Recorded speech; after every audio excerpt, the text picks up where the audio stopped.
It's been over a year since it happened, and I still can't listen to the radio without feeling a cold shiver run down my spine. The memory is still so vivid, so real, that sometimes I wonder if I'll ever be able to shake it. It all started on a crisp Monday afternoon in late October 2023.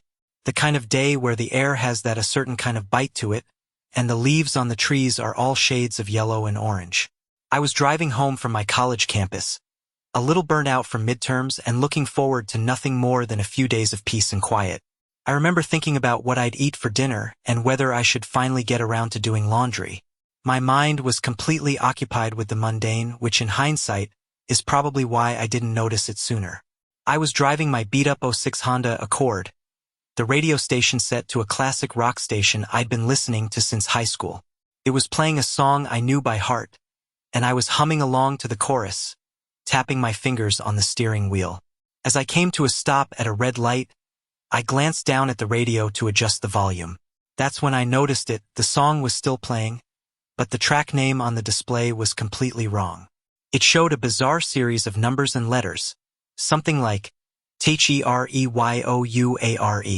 I frowned, thinking it was some kind of glitch. The light turned green, and I continued on my way, but I couldn't shake the feeling that something was off. The song on the radio sounded a bit distorted, like the vocals were just slightly off-key. I brushed it off, chalking it up to a weak signal, and turned the volume down. Over the next few days, it happened again. On Tuesday, I was listening to a different station, a pop station I liked. I was making dinner and humming to a new hit song when I glanced at the radio again. The song playing was a different artist entirely, something I had never heard before. But the track name was the same as before. THEREYOUARE. I felt a prickle of unease. It wasn't a glitch. Something else was going on. I immediately switched the station. When the new song came on, the track name was correct. I took a deep breath. Okay, maybe it was a weird signal issue with that one specific station. I decided to try an experiment. On Wednesday, I drove to the store to get some groceries. I left the radio off the entire way there. When I got back in the car to drive home, I turned it on. Nothing. Just the regular station. I felt a sense of relief wash over me, but it was short-lived. Just as I pulled into my driveway, the radio switched. It wasn't a pop song or a classic rock tune. It was just a low, static hum. And on the screen, the same phrase. THEREYOUARE. My hands started shaking as I got out of my car. I told myself it was just a coincidence, that it had to be a technical malfunction. But the hum, it was different, felt intentional. Over the next week, it became a regular occurrence. No matter what station I had it on, the radio would switch to that same static hum and the same chilling phrase. It would happen at random times. Sometimes it would only last for a few seconds before switching back, but sometimes it would stay like that for minutes at a time. I started to notice other things too. Small things, like my phone ringing, but when I picked it up, there was no one on the other end. Just a faint static sound, almost identical to the hum on my car radio. I'd hang up, and a few minutes later, it would ring again. This went on for 3 days straight. I started to get really creeped out. It was a subtle, insidious kind of fear, the kind that slowly chips away at your sanity, making you question your own mind. I started to get really paranoid. I'd be walking home from class, and I would feel like I was being watched. I'd glance over my shoulder and see nothing, but the feeling wouldn't go away. I started taking different routes home, even though it added an extra 20 minutes to my walk. I would check the locks on my apartment door 3 or 4 times before I went to bed. I even started sleeping with my blinds pulled down all the way. I knew it was all in my head, but I couldn't help it. The constant static hum on the radio, the phantom phone calls, it was all starting to wear me down. Then came the night of the incident. It was a rainy Friday in early November. I had a long day of classes and just wanted to go home and relax. I was driving down a dark, empty street on my way home, and the rain was coming down in sheets. My car radio was off, as it had been for the last 3 weeks. I had decided to just live without music for a while. The silence was almost a comfort at that point. I was so used to it, so used to the constant fear of the radio switching on its own, that I didn't even notice when it started to play a faint melody. It was a song I had never heard before. The melody was haunting, and the vocals were distant and almost muffled. I froze, my hands gripping the steering wheel. I glanced at the radio. The display was blank.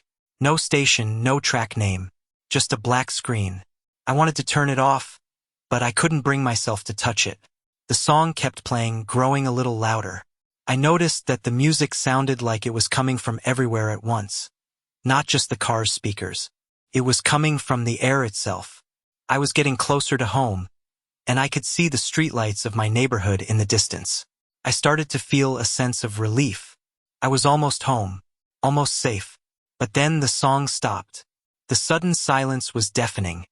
A vacuum where the music had been. The display on my radio flickered back to life, and the same words appeared. But this time it was different. The words weren't static. They were flashing, pulsating, like a heartbeat. My heart was pounding in my chest. I felt like I couldn't breathe. I was so close to home, but I felt like I was a million miles away. I sped up, my tires squealing as I rounded the corner to my street. My headlights illuminated the front of my apartment building.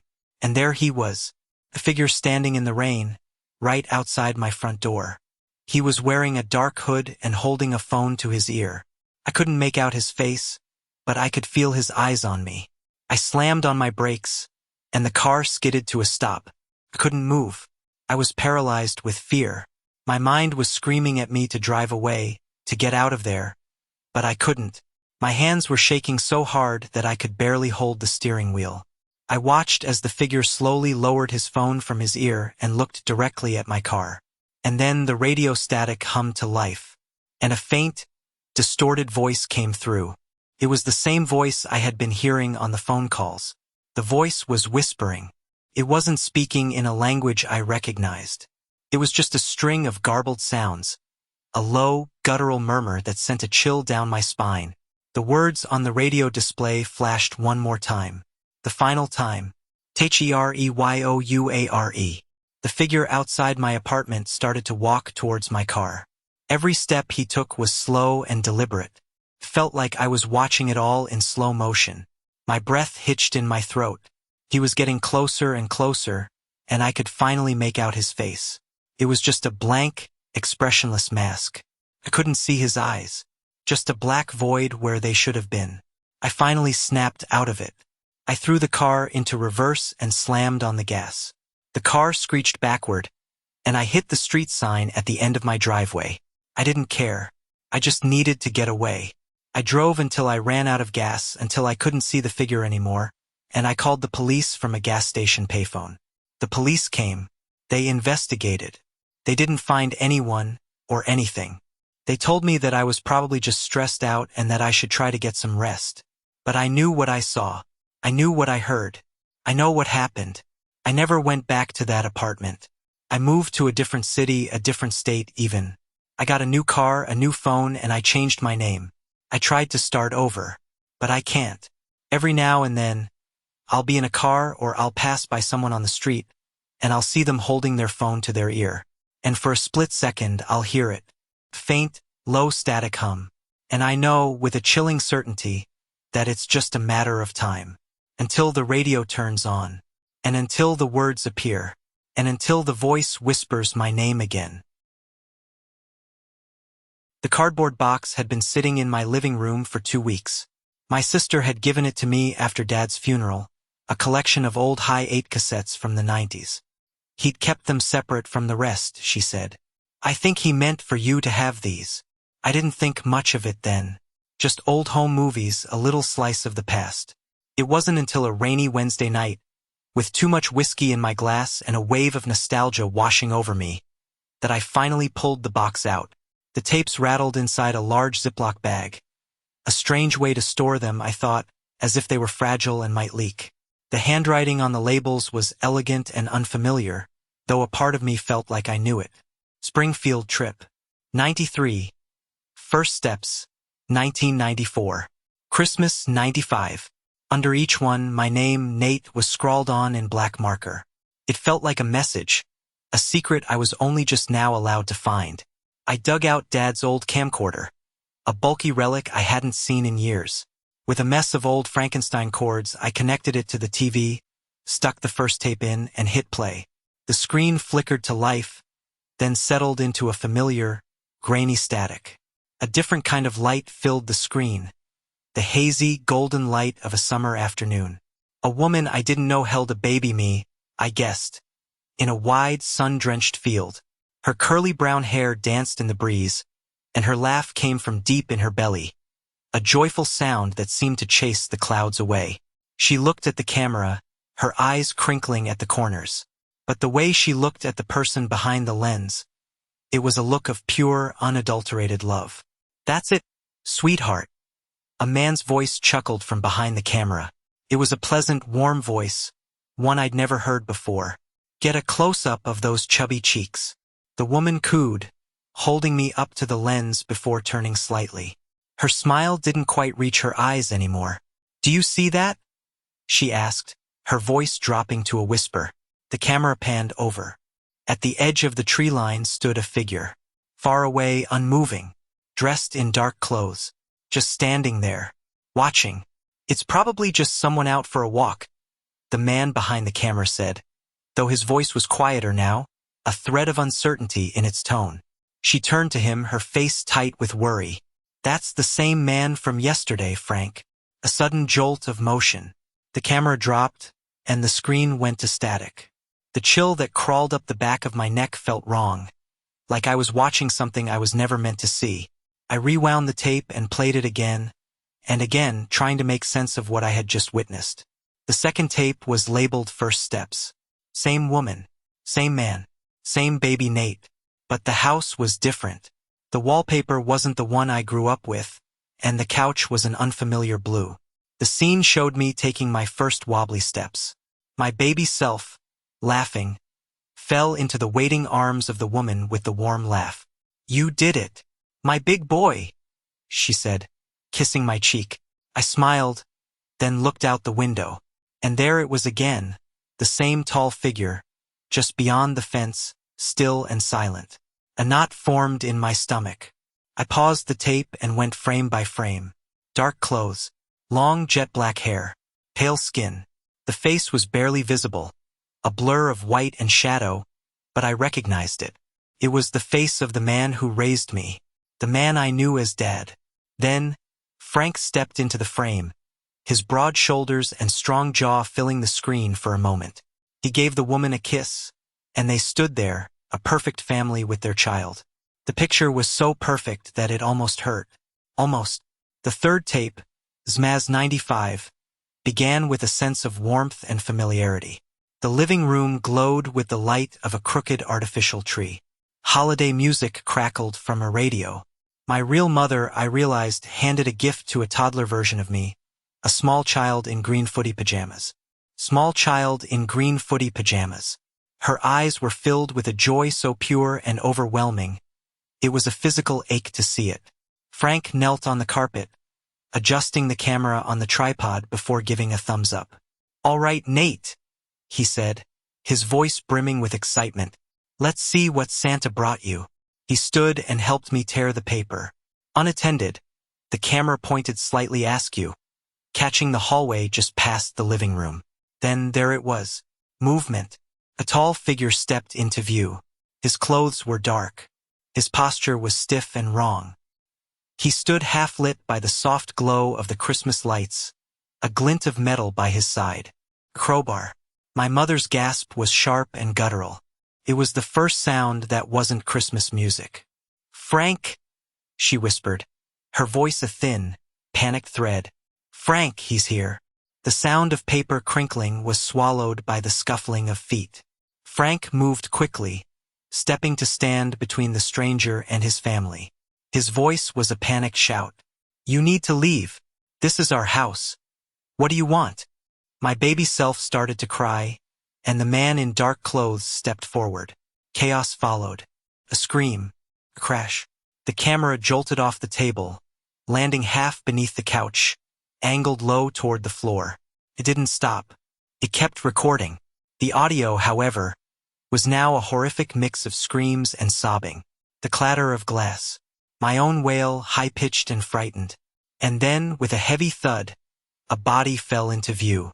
Within the sliver of view beneath the couch, Frank dropped into frame. His face was twisted in a grimace of pain. Blood welled from his head, and he coughed, a wet, rattling sound. One arm was twisted beneath him at a sickening angle. A heavy boot stepped over him. The man. Frank's eyes were wide with a terror so profound I felt it in my bones. And with a sickening squelch of meat and bone, the man beat Frank to death, striking his face with the crowbar. Once, twice, again. The screen flickered and went static. I thought it was over, but after a few seconds the tape resumed. A different house, a different Christmas, new wallpaper, a new taller tree. The living room was quiet. I was older now, maybe 3 years old, sitting on a rug and smiling, unbothered, as I opened a present. It was a toy dinosaur. I pressed its back, and it roared, a sound that brought a wide, toothy grin to my face. From behind the camera, a voice I'd known my whole life said, "Do you like it?" I nodded, smiling and playing with my new friend. In the background, just barely, almost missed, came the muffled sound of a woman crying, begging, "Please, please don't hurt my baby." Then, footsteps. A door opened. The same voice from behind the camera yelled something down the hall. A short, sharp command. I didn't flinch. I just pressed the dinosaur's button again. It roared, and I laughed. The video ended. I sat there in the dark, the humming of the old camcorder the only sound in the room. The whiskey had long since lost its warmth. My heart felt hollow, my body cold and alien. I kept thinking about Frank and that woman, his voice and her laugh. I thought about the man who took me and made me call him Dad. I kept thinking about the toy dinosaur, too, still in a box somewhere in my closet. My favorite toy growing up. In all those tapes, there were no other kids, not even my siblings. Just me. I'm going now to call my sister. I need to talk to her about what I watched. I want answers. I want this feeling inside to go away. And I want to know what's on the other tapes. All of them. I hope this rewrite captures the unsettling tone and immersive detail you were looking for. Is there anything else you'd like me to edit or refine? It was the kind of silence that swallowed sound, that heavy stillness you only get in the dead of a Tuesday afternoon in late July. Most days, my lunch break was the same. Scroll through Reddit, maybe step outside for a quick cigarette. That Tuesday, however, I came across a thread from 12 years ago about a guy who found a body in the woods and was haunted by dreams of the dead man. The post stuck with me. It was simple, but it conjured an image that felt sickeningly real. I locked my phone and stared at my half-empty coffee cup, the lukewarm liquid swirling slightly as I nudged it. The coffee looked murky, almost stagnant. For a ridiculous moment, I imagined seeing something flicker beneath the surface, a dark shape that wasn't just coffee. I blinked, and it was gone. Just my tired eyes playing tricks. The rest of the workday crawled by, and I couldn't shake the feeling of unease. The image of the guy in the woods, the thought of sitting there in the dark with a dead body, had burrowed into my mind. As the clock finally ticked past 5, I walked to my car in the almost empty parking lot. The setting sun cast long, distorted shadows that danced with my movements. As I turned the key in the ignition, the radio crackled to life, not with music, but with a burst of static followed by a single, clear word, "Don't." My heart leaped into my throat. I fumbled with the radio, turning it off. Silence. I twisted around, peering into the dim space, but there was nothing. My voice sounded shaky as I told myself it was just the radio acting up. I started the car again, the engine rumbling reassuringly. The shadows in the corners of the room seemed deeper, heavier. I switched on all the lights, trying to banish the lingering unease. Later that night, as I was getting ready for bed, I noticed something odd. My bedroom window, which I distinctly remembered closing that morning, was slightly ajar. A sliver of night air, cool and carrying the faint scent of damp earth, snuck into the room. I lived on the second floor. There was no easy way for someone to open it from the outside. I closed and locked the window, a knot of anxiety tightening in my stomach. Sometime in the middle of the night, I woke up. The room was plunged in darkness, the digital clock on my nightstand glowing a malevolent green, 3:17 a.m., a time that always felt significant. There was a sound, faint, almost imperceptible, but definitely there. A soft scratching like fingernails dragging across wood. It seemed to be coming from the direction of my bedroom door. My breath hitched in my throat. I lay frozen in bed, straining to hear over the frantic pounding of my own heart. The scratching came again, a little louder this time, followed by a soft, almost childlike whisper that seemed to slither under the door. "You shouldn't have looked." Panic seized me. I wanted to scream, but no sound would come out. The whispering continued, a low, murmuring sound that seemed to fill the silence, punctuated by the insistent scratching. "He's angry," the voice whispered, a chillingly matter-of-fact tone. "You disturbed him." Suddenly, a new sound joined the whispering, a wet, dragging sound, like something heavy being pulled across the floor just outside my door. My imagination ran wild, conjuring grotesque images. The whispering grew more insistent, more urgent. "He wants you to know. He's still here." Then, a loud bang against the door, as if someone or something had slammed their fist against it. The flimsy wood shuddered. I flinched, a strangled gasp escaping my lips. Silence. The room was still dark, the only sound the frantic thumping of my heart. I lay there for what felt like an eternity. As soon as the first hint of dawn began to paint the sky a pale gray, I got out of bed, my limbs stiff and heavy. I crept to the bedroom door, my heart pounding in my chest, and flung it open. The hallway was empty. Nothing seemed out of place. I checked the front door, still locked. The windows still closed. I spent the rest of the day in a daze, the events of the night replaying in my mind. Had it been a dream? But it had felt so real. The scratching, the whispering, the bang on the door. I tried to rationalize it. The wind, maybe, the old building settling, but the whisper, that chilling, clear voice. That evening, I couldn't shake the feeling of being watched. Every creak of the floorboards, every rustle outside my window sent a jolt of fear through me. I found myself constantly looking over my shoulder. I decided to splash some cold water on my face, hoping to clear my head. I walked into the bathroom and turned on the tap. The water was shockingly cold. As I leaned over the sink, my eyes caught my reflection in the mirror. And in that reflection, for just a split second, I saw it. Standing directly behind me, almost touching my shoulder, was a figure. It was hunched and dark, a silhouette so black it seemed to absorb all the light in the room. I couldn't make out any features, but I felt a profound, bone-deep sense of wrongness radiating from it. The sickly sweet smell of decay, the one I had read about in that post, filled the air. I gasped and whipped around, my heart pounding against my ribs. But there was nothing. The room was empty, just the cold water from the tap, the flickering fluorescent light, and my own terrified reflection in the mirror. My blood ran cold. The figure wasn't there anymore, but a chill had settled deep in my bones. I had the terrifying feeling that it was never a dream. Something had followed me home from that innocuous Reddit thread, something dark and malevolent, and now it was here to stay. The chill that ran down my spine that Tuesday morning in late January wasn't just from the pre-dawn air. It was something else, something that still claws at the edges of my memory. It was just after 5 a.m., and the usual quiet of my apartment building in Thane was still holding. I was up early to beat the Mumbai traffic. A losing battle most days, but I always tried. My routine was automatic. Stumble to the kitchen, flick on the ancient fluorescent light that always buzzed a little too loud, and put the kettle on. The ceramic mugs hanging from their hooks rattled softly as the water began to boil.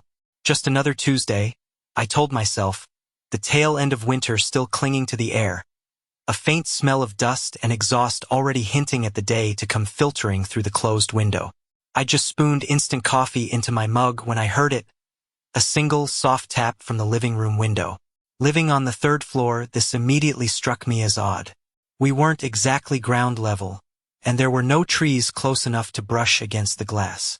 Maybe a bird, I thought, though it sounded more deliberate than a random flutter. I carried my mug to the living room, the lukewarm ceramic warming my hands. The curtains were still drawn, blocking the weak light of the street lamps. I hesitated for a moment, a prickle of unease I couldn't quite explain. It was probably nothing, just the building settling or some stray sound carrying in the quiet. Still, I felt a strange reluctance to pull back the fabric. Taking a breath, I reached for the edge of the curtain and slowly drew it aside. The street below was deserted at this hour. The parked cars hunched under the dim sodium glow. Nothing out of the ordinary. I scanned the window itself, looking for any sign of what might have made the noise. A smudge? A mark? Nothing. Then I saw it. Right at eye level, near the center of the glass, was a tiny, almost imperceptible scratch. It looked less like a random mark and more like a fingernail had dragged across the surface. My heart gave a little jump. I ran my own nail over the spot. It was definitely there, a shallow, precise line. Dismissing it as some kind of fluke, maybe a tiny piece of debris caught by the wind, I told myself not to be ridiculous. It was just a scratch. I took a sip of my coffee, the bitterness doing little to settle the strange feeling in my gut. The rest of my morning routine passed without incident. Showering, dressing, packing my lunch, the usual mundane tasks. But the image of that tiny scratch on the window kept flickering at the edge of my awareness. Every now and then, I'd glance at the living room, half expecting to see something else, something more. As I was locking my apartment door, ready to leave for work, I noticed it again. Another tap. This time it was slightly louder, more insistent. It seemed to come from the same window.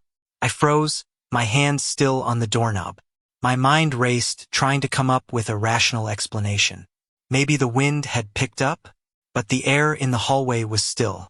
Hesitantly, I walked back to the living room. The curtains were still open from earlier. I stared at the window, my gaze fixed on the spot where I'd seen the scratch. There was nothing. No movement outside, no visible cause for the sound. Then it happened again. Tap, tap. 2 distinct taps this time. My breath hitched. This wasn't the building settling. This wasn't the wind. I edged closer to the window, my eyes scanning every inch of the glass. And then I saw it. Or rather, I thought I saw it. A fleeting shadow, just at the periphery of my vision, near the top corner of the pane. It was gone as quickly as it appeared, a dark, indistinct shape that could have been anything or nothing at all. My logical brain screamed at me to calm down, that I was being paranoid. But a deeper, more primal instinct was starting to take hold, a feeling of being watched, of something not being right. I shook my head, trying to clear the unsettling thoughts. I was running late for work. I needed to get out of here. I hurried back to the door, locked it, and practically ran down the 3 flights of stairs. The entire day at the office, I couldn't shake the feeling of unease. Every so often, my mind would drift back to that window, to the taps, to the fleeting shadow. I found myself checking my phone more frequently than usual, as if expecting a message, a call, something to explain the weirdness of the morning. But there was nothing. By the time my shift ended, the early evening light was fading. The usual chaotic energy of Mumbai in the rush hour felt somehow heavier, more oppressive. I walked to the local train station, the crowds jostling around me, the constant noise a strange kind of comfort after the unsettling silence of my apartment that morning. As the train rattled and swayed, I tried to distract myself, scrolling through news articles on my phone. But every now and then, my gaze would drift to the window beside me, the reflections of the passing cityscape distorted by the grimy glass. And each time, I couldn't help but feel a faint echo of that morning's unease. When I finally got back to my building, the hallway felt darker than usual. The single bulb above the stairwell cast long, distorted shadows. I hurried up the stairs, my footsteps echoing in the silence. As I reached my floor, I hesitated outside my apartment door. The familiar comfort of home felt different tonight. I fumbled with my keys, my hands slightly shaky. The moment I stepped inside, I felt it, a subtle shift in the atmosphere. The air felt colder, heavier. The silence was more profound than it should have been. I cautiously walked into the living room. The curtains were still open, just as I'd left them. The streetlights cast long rectangles of weak light across the floor. I looked at the window. The tiny scratch was still there. But now there was another one, parallel to the first, slightly longer. And then I saw a third and a fourth. They weren't random anymore. They looked like deliberate marks, like something had been dragged across the glass, again and again. My heart pounded in my chest. I backed away from the window, a knot of fear tightening in my stomach. I was no longer just uneasy. I was scared. I told myself it was probably just some kids, some stupid prank. But the precision of the marks, the fact that they were on the third floor, it didn't feel like a prank. Suddenly, I heard it again, a soft tap. This time, it came from the window right behind me. I spun around, my breath catching in my throat. Nothing. But then, another tap. And another. This time, they were rhythmic, almost like Morse code. My mind went blank for a moment, sheer terror gripping me. I stumbled back, my eyes darting around the room, searching for what? I didn't know. The tapping continued, a steady, insistent rhythm against the glass. I squeezed my eyes shut, trying to block out the sound, trying to tell myself it wasn't real. When I finally opened them again, the tapping had stopped. The silence in the apartment was thick, suffocating. I wanted to run, to get out of there as fast as I could. But a strange, morbid curiosity held me rooted to the spot. I had to know. Slowly, hesitantly, I approached the window again. The street below was still deserted. The only sound was the distant hum of traffic. I looked at the glass, my eyes scanning the surface. And then I saw it. Below the cluster of scratches, something else had appeared. Faint, almost invisible in the dim light, but undeniably there. It looked like a smudge, a handprint, a small handprint. And just as I registered the horrifying realization of what I was seeing, I heard the tapping again. This time, it was coming from the window of my bedroom. My blood ran cold. I didn't wait. I turned and ran, bolting out of my apartment, leaving the door wide open. I didn't stop until I was out on the street, gasping for breath. The image of that tiny handprint seared into my mind. I spent the night at a friend's place, too terrified to go back. The next morning, I went to the police. They listened to my story, their expressions polite but skeptical. They agreed to do a quick check of my apartment, but they found nothing out of the ordinary. No signs of forced entry, no explanation for the tapping or the marks on the window. Eventually, they suggested it was probably just my nerves, stress playing tricks on my mind. I wanted to believe them, but I couldn't. I knew what I had heard, what I had seen. I moved out of that apartment a week later. I couldn't stay there, not after that. Even now, years later, living in a different city, in a different apartment, I still find myself checking the windows, especially at night. And sometimes, when the silence is just right, when the city noises fade away, I think I can still hear it. A faint, almost imperceptible tap. A reminder of that Tuesday morning, and the chilling feeling that I wasn't alone in my own home. A feeling that has never truly gone away. It was a Tuesday night in late October, a little after 2 a.m., and the air was getting cold enough to see my breath. I lived in one of those classic college town apartment complexes, the kind with exterior staircases and front porches that were really just concrete landings. My apartment was on the second floor, and from my porch I could see down the street toward the main drag, where the bars and restaurants lived. I had an 8 a.m. class the next day and a midterm to study for, so I was up late, probably later than I should have been. I had gone through a full pot of coffee and was now fighting a losing battle against the caffeine crash. I had stepped out onto the porch to smoke a cigarette, my laptop left open on my desk, a history textbook laid open on the top step beside me. I figured a quick nicotine hit would clear the fog from my brain enough to get through another chapter on the late Roman Empire. It was one of those quiet, almost eerie nights that only a small town can produce. The streetlights cast a yellow-orange glow on the damp pavement, and the only sound was the distant rumble of a car and the faint hum of a refrigerator from a neighbor's unit. As I sat there, trying to make sense of the dense paragraphs about Visigoths, I noticed a girl walking up the street from the direction of downtown.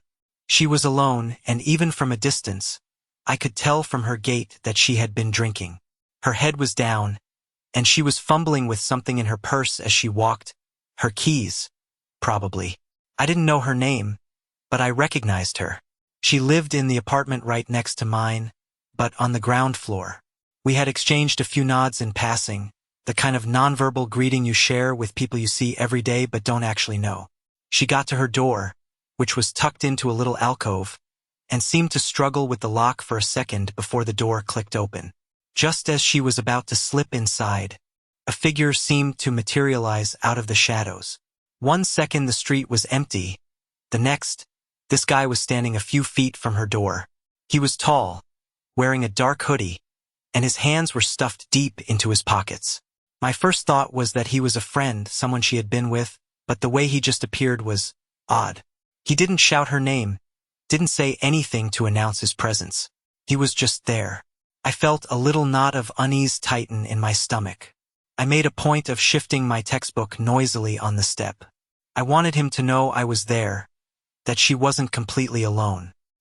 He glanced up for a brief second, his face obscured by the hood, then turned his attention back to the girl. She had her door open now, and he started talking to her. The conversation went on for what felt like an eternity. I couldn't hear what they were saying, but I could see their body language. She was leaning against the doorframe, clearly trying to end the conversation. He, on the other hand, was slowly, almost imperceptibly, trying to close the gap between them. He would take a small step forward, then another until he was practically in her personal space. This was the part that really got to me. The way he moved was just so deliberate. He was like a predator, inching closer and closer to its prey.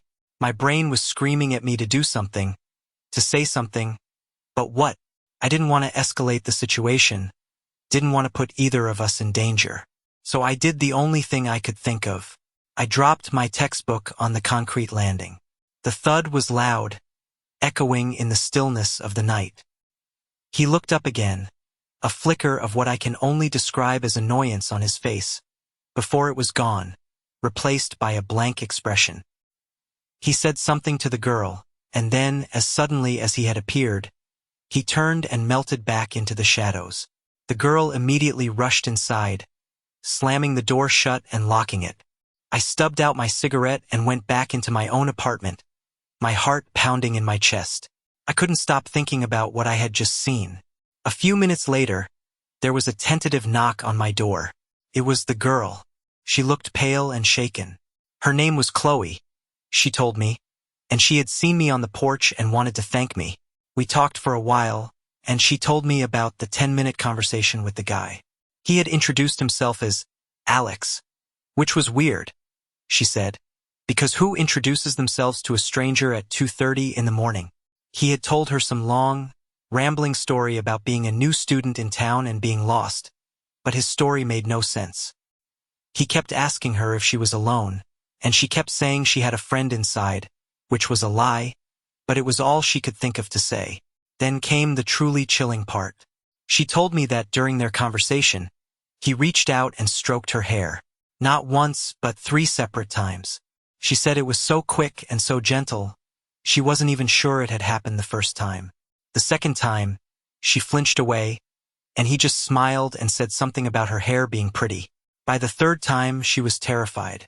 She said she felt trapped, like she was in a spider's web, and she couldn't figure out how to get away.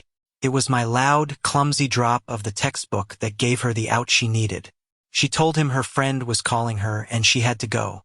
He just looked at her, then up at my porch and left. She was convinced that if I hadn't been there, he would have found a way to get inside.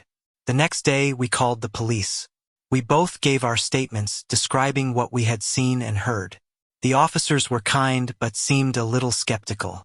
They told us they would look into it, but it was hard to prove anything without more evidence.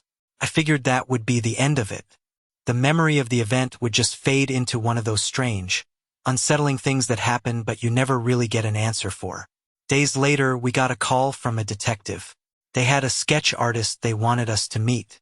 Chloe and I went down to the station, and we both sat with the artist describing the man. His jawline, the way his eyes seemed to disappear into the shadows of his hood, the thin, almost cruel set of his mouth. The sketch was finished and looked disturbingly accurate. The police decided to release the sketch to the local media, hoping someone would recognize him.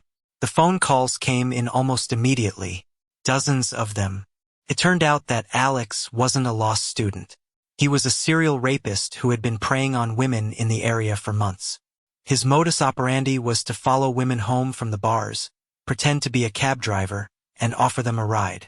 Most of his victims lived too far away to walk, so they would get into his car, and he would take them somewhere isolated. Chloe was lucky. He had told the police after his arrest, because she had lived so close to the bars. He hadn't gotten a chance to pull his cab routine.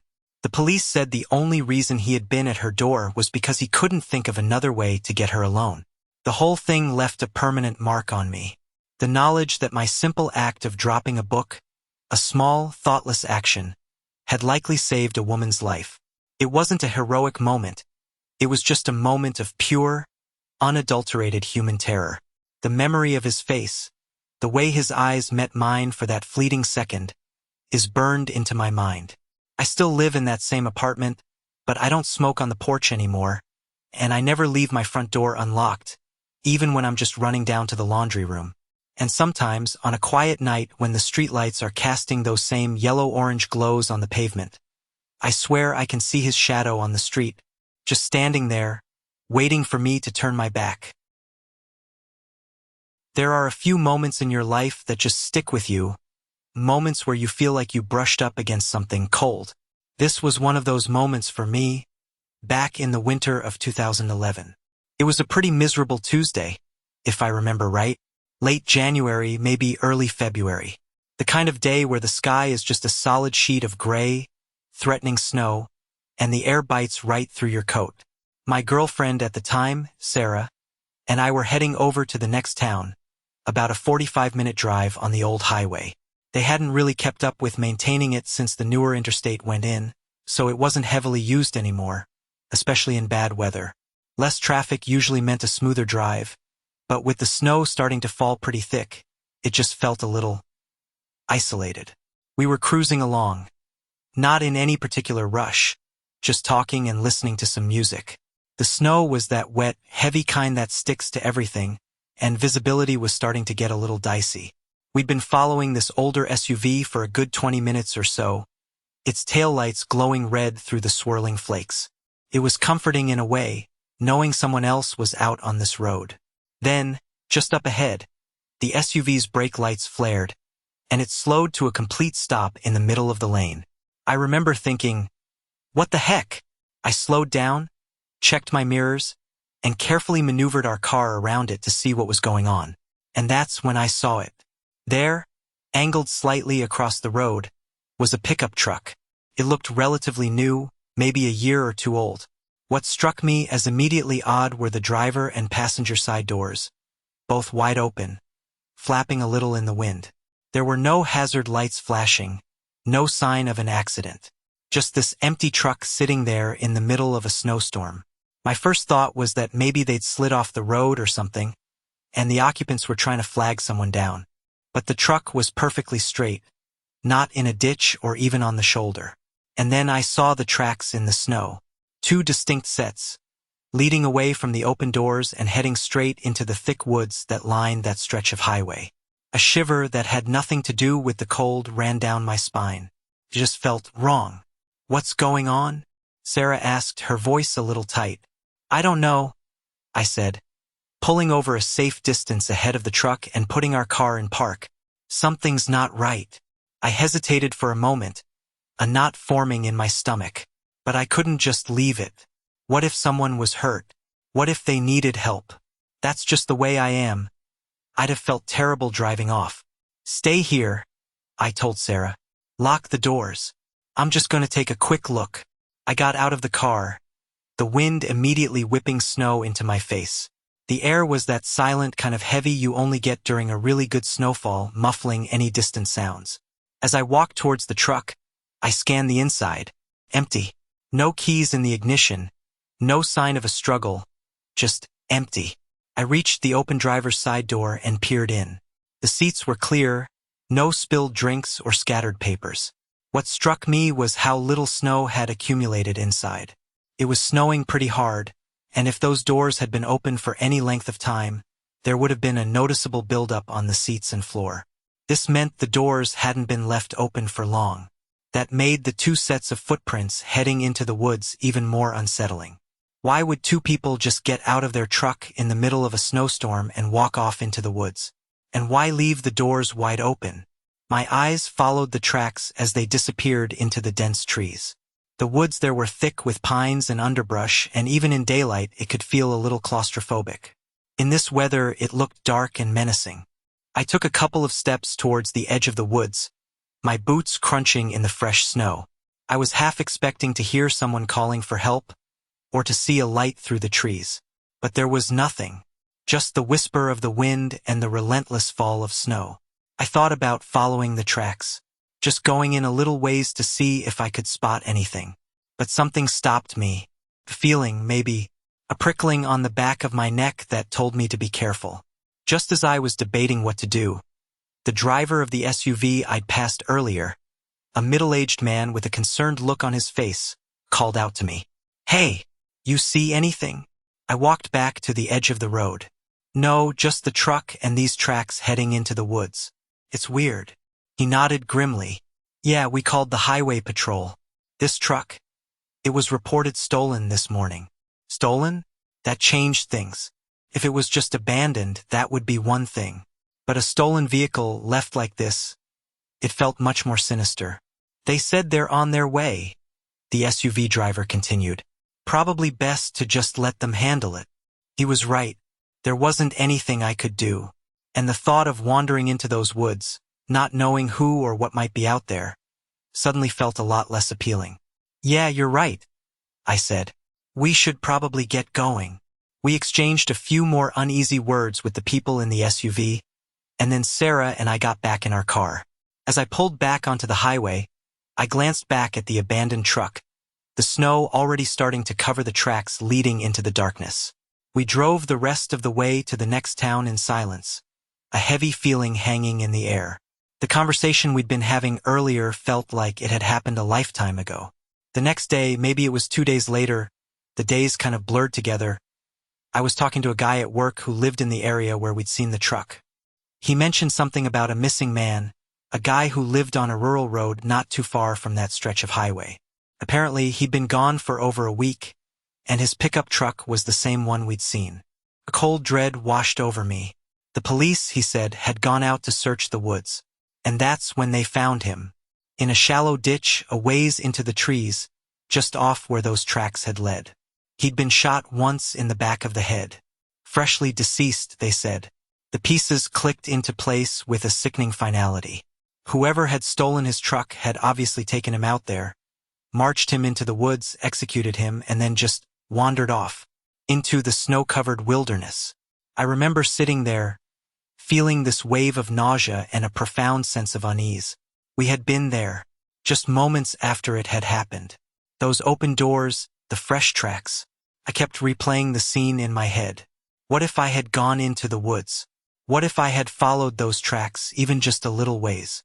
The police said the gunshot wound was recent, meaning it must have happened very shortly before we arrived. We hadn't heard anything over the sound of the snow in our car, but we could have been just minutes, maybe even seconds, behind whoever had done it. The thought of coming across that scene, or worse, encountering the person responsible, it still makes my blood run cold. They could have still been in those woods, watching, waiting. I'm still incredibly grateful that something held me back that day, that I didn't venture further than the edge of the trees, that the driver of the SUV called me over when he did. It was a series of small moments, small decisions, that unknowingly kept me out of harm's way. To this day, whenever I drive anywhere in the snow, especially on those quiet, older roads, that image of the abandoned truck with its doors wide open flashes in my mind. And I can't help but wonder about the last moments of that man's life and the cold callousness of whoever ended it. Sometimes, late at night, when the wind howls outside and the branches scratch against the window, I think about those tracks disappearing into the woods. And I'm still very, very glad I didn't follow them, because I don't even want to begin to imagine what might have been waiting for me on the other end. My stepmom always gave me the creeps, even before the static started. It was a Tuesday afternoon, the tail end of August 2023, and I was finally back in my dad's old house, supposedly just to keep an eye on things, while she was off on her whirlwind Czech honeymoon with Ivan. The air in the house always held a certain stillness when Dad wasn't around, a kind of waiting quiet that amplified every little creak and groan of the old building. I made myself a cup of coffee, Dad's old percolator, the one Grace always complained about, and sat at the kitchen table, scrolling through Reddit on my phone. It felt surreal, being here, officially the homeowner but feeling like a trespasser in a life that wasn't fully mine yet. I kept expecting to hear Dad's booming laugh or Mom's gentle humming from the garden. Instead, there was just the low hum of the refrigerator and the occasional sigh of the house settling. It was around 3 in the afternoon when I first heard it. A faint, almost imperceptible static, like a radio tune just off a station. It was so quiet I almost dismissed it as the hum of the fluorescent light over the stove. But that light had been flickering for months and never made a sound like this. I held my breath, listening. It was still there, a low, persistent hiss, like distant rain on a tin roof. I got up and walked around the kitchen, trying to pinpoint the source. It didn't seem to be coming from any particular direction. I even checked the old landline phone on the wall, half expecting to find it somehow crackling. But the line was dead. Grace had simplified things by unplugging it months ago. The static faded slightly as I moved into the living room, then seemed to intensify near the bookshelf where Dad kept his old shortwave radio. He hadn't used it in years, not since Mom got sick. It was unplugged, I was sure of it. Still, the static seemed loudest near it. A shiver traced its way down my spine. It was probably just my imagination, the quiet of the empty house playing tricks on me. I unplugged the radio anyway, just to be sure. The static didn't go away. It was fainter now, but still there. A ghostly whisper in the silence. I opened a window, hoping the fresh air would clear my head, but the static remained, a constant undercurrent to the chirping of the cicadas outside. That evening, I decided to order a pizza and watch some mindless TV to distract myself. The static was still present, a low hiss that I was starting to subconsciously tune out. But then, during a quiet scene in the movie, it shifted. It became less like random noise and more structured. I could almost hear patterns in it, faint rhythms that seemed to pulse and fade. I muted the TV, straining my ears. It was still just static, but now, layered within it, I thought I could hear something else. A faint, garbled voice. It was too indistinct to make out any words, just a low murmur, like someone speaking from a great distance or through heavy interference. I stood up, my heart pounding a little faster. This was getting weird. I grabbed a flashlight from the kitchen drawer and went directly to the basement, the concrete steps cold under my bare feet. The air down there was damp and smelled faintly of mildew. The static was louder here, a more aggressive crackle. The basement was mostly storage, filled with old boxes and forgotten furniture. I moved slowly, shining my flashlight into the shadows. The static seemed to pulse with a new intensity as I neared a stack of boxes belonging to Grace. Her name scrawled on the side in black marker. I could hear that faint, unintelligible murmur, clearer now, but still just beyond comprehension. I shined my flashlight on the box, half expecting to find a loose wire or some other mundane explanation. But there was nothing, just the deepening chill and the persistent static. Back upstairs, I tried to rationalize what I was hearing, but the feeling of unease was growing. I briefly called my fiancée, Sarah. She told me to call an electrician, but the static went quiet right after I hung up. Felt like it had been listening. I left a small lamp on in the hallway and went to bed. I woke up in the middle of the night to complete silence. The static was gone. The house was still and dark. For a moment, I felt a wave of relief. But then, as I lay there in the darkness, I heard something else. A faint scratching sound, coming from the wall beside my bed. It was a soft, rhythmic scratching, like tiny claws dragging across the plaster. I held my breath, listening intently. The scratching continued, a steady, unnerving sound. I reached for my phone on the nightstand, my hand trembling slightly. I turned on the flashlight app and slowly pointed it towards the wall. There was nothing there, just the pale, floral wallpaper that Mom had chosen years ago. But the scratching persisted, seemingly coming from inside the wall itself. Fear, cold and sharp, finally pierced through my attempts at rationalization. This wasn't just a noise. It felt intentional. I sat up in bed, my back pressed against the headboard, the beam of my flashlight sweeping across the room. The scratching stopped abruptly.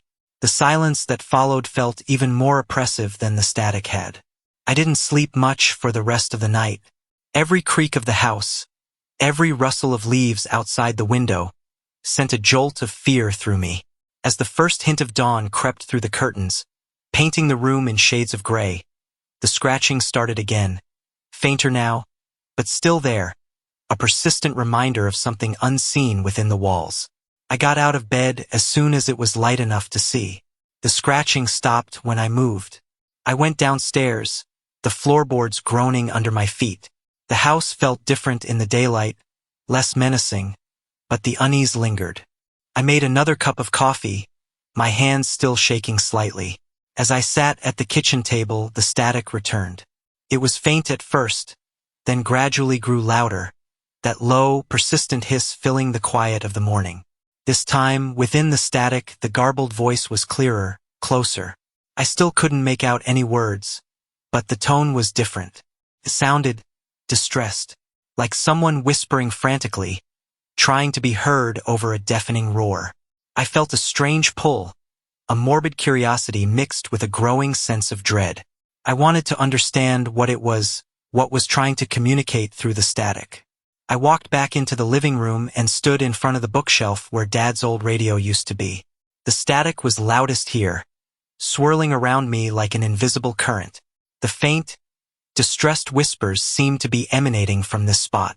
I reached out my hand, hesitating for a moment before touching the wooden shelf. As my fingers made contact, the static intensified, and the whispering became a choked sob. A jolt, like a small electric shock, ran up my arm. I recoiled my hand, my heart pounding in my chest. The static wavered, then settled back into its persistent hiss. The sobbing faded, replaced by that low, garbled murmur. I stared at the bookshelf, a cold dread settling over me. It wasn't just a faulty wire or a radio signal. Something was happening here, something I didn't understand. I knew I couldn't stay in the house any longer. Whatever was causing the static, whatever was whispering within it, it felt wrong, malevolent. I packed a bag quickly, my hands shaking as I threw in a few essentials. As I was about to leave, I paused at the front door, looking back at the silent, still house. The static was still there, a faint but persistent hum, and within it, I could almost hear my name. Just a whisper, distorted and lost in the noise, but undeniably there. I didn't hesitate. I opened the door and stepped out into the bright sunlight, locking it firmly behind me. Even as I walked down the driveway, I could still hear it, the faint, ethereal static, a constant reminder of the unseen presence within the house, and the chilling whisper that seemed to call my name. I never went back to that house alone. And even now, months later, sometimes in the dead of night, I swear I can still hear that faint hiss, a ghostly echo of the static, and the barely audible whisper on the edge of my hearing.